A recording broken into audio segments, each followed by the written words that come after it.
Sinong gusto mag-mic? Hello. Bakit? Mag-karaoke po yan. Hindi. Joke lang.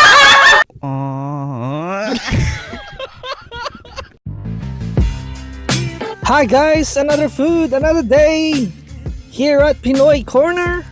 Today we interviewed some of our customers. Kamusta po experience sa Pinoy Corner?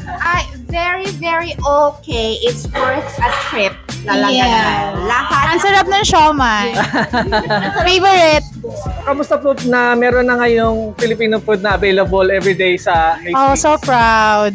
Ay. Dati wala eh. Dati wala. Pumupunta pa kami kung saan yung location nyo. Oo. Oo. Oo. Nice to know, very accessible. Oh, yes. Thank you po. Salamat po. First time we added it.